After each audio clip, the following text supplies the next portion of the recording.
Good morning students, welcome to online class presented by AMM Public School.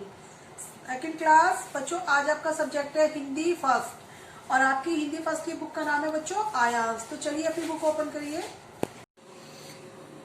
Page number 20 open करेंगे बच्चों। ये देखिए आपका चैप्टर है 3।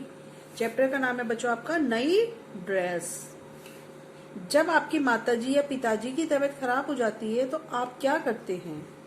अब देखिए बच्चों, इस चैप्टर में हमें क्या संकेत दिया गया है कि इसमें हमें बताया गया है कि हम आपसे पूछें कि जब आप अपने मम्मी पापा से जिद करते हैं किसी चीज के लिए और जबरदस्ती वो चीज खरीदवाते हैं तो क्या तुम्हें उन चीजों की वास्तव में आवश्यकता होती है? अगर नहीं है तो बच्चों ये सब गलत है। तो इसी के बारे में हम ये चैप्टर पढ़ेंगे। यही स्टोरी इस चैप्टर में है। कल रेशम के भाई की शादी है, उसके लिए मुझे सब कुछ नया चाहिए। नई फ्रॉक, नए जूते, नए हेयर क्लिप।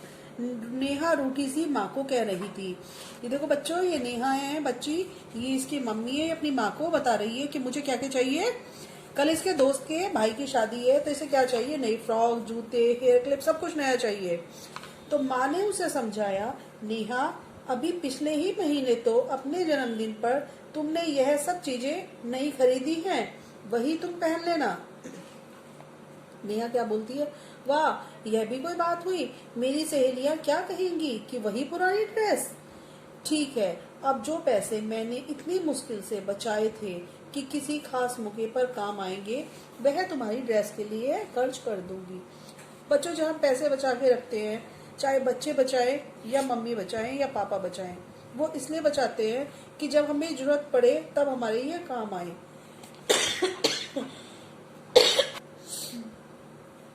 लेकिन जब बच्चे जिद करते हैं और मजबूरी में मम्मी पापा को वो पैसे खर्च करने पड़ जाते हैं बच्चों की जिद के कारण, तो अगर कभी कोई मुसीबत आए तो वो क्या करेंगे ये आगे देखिए। ठीक है, मैं शाम को आपके साथ बाजार चलूंगी, कहकर नेहा स्कूल चली गई। घर लौटी तो माँ कुछ अस्वस्थ लगी। पूछने पर उन्होंने बताया कि उनके सर में दर्द है। नेहा ने नाराज सा होकर कहा, तो क्या इसका मतलब आप बाजार नहीं चलेंगी?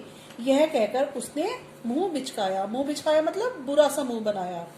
नहीं नहीं, तुम नाराज मत हो, मैं चलूंगी, माँ ने धीमे से कहा। नेहा खुशी खुशी तैयार हो गई।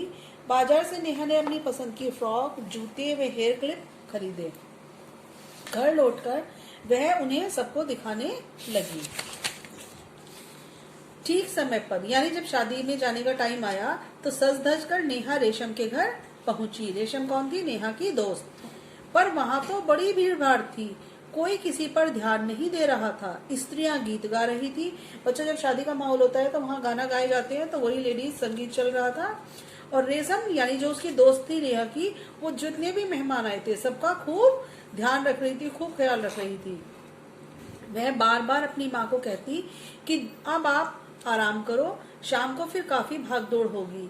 रेशम ने नेहा को भी प्यार से जूस पिलवाया, पर किसी ने नेहा के कपड़ों पर कोई ध्यान नहीं दिया, क्योंकि बच्चों जब शादी ब्याह में जाते हैं तो इतनी भीड़ होती है, कोई ये नहीं देख पाता किसने क्या पहन रखा है।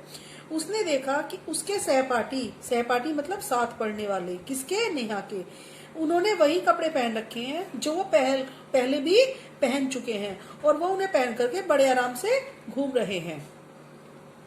थकी हारी नेहा घर लौटी तो उसने देखा कि माँ को काफी तेज बुखार है। पूछने पर माँ ने बताया कि कल मेहरी नहीं आई थी। मेहरी होती है बच्चों जो काम करने आती है, घर में झाड़ू पोछा बर्तन वगैरह करती है, उसको मेहरी कहते हैं। माँ ने सारा काम किया तो वह थक गई थी, फिर बाजार भी जाना पड़ा, इसलिए उन्हें बुखार चढ़ गया। माँ डॉक्टर को बुलवा लो, आपसे तो चला नहीं जाएगा, नेहा ने कहा। नहीं, उन्हें देने के लिए मेरे पास फीस के पैसे नहीं हैं, वे सब तो कल तुम्हारी ड्रेस पर खर्च हो गए। अब नेहा को अपनी जिद पर बड़ी ग्लानि हुई। ग्लानि मतलब बहुत शर्मिंदगी हुई उसे अपनी हरकत पर जो उसने जिद करी थी। माँ ने वह पैसे बड़ी मुश्किल से किसी खास जरूरत पड़ने पर प्रयोग करने के लिए रखे थे और उसकी जिद के कारण अब डॉक्टर और दवाई के लिए भी पैसे नहीं हैं। नेहा ने माँ से क्षमा मांगी और उनका सिर दबाने लगी। लेकिन बच्चों देखो, जब हम जिद करते हैं, आप लोग जिद करते हैं अपने मम्मी पापा से और जबरदस्ती उसे चीजें खरीदवाते हैं, जबकि उन्होंने वो पैसे किसी और काम के लिए रखे हों और वो खर्च हो जाए, और जब मुसीबत का या बुरा वक्त आए और पैसे ना हो, तो बच्चों यही स्थिति होती है जो नेहा की मम्मी की और नेहा की हुई थी। इसीलिए हमें हमेशा सही समय पर सही वस्तु खरीदनी चाहिए, ना कि फिजूल खर्ची करनी चाहिए। जिस चीज की आवश्यकता हो वो ही खरीदें। अब है बच्चों हमारा अभ्यास कर रहे हैं।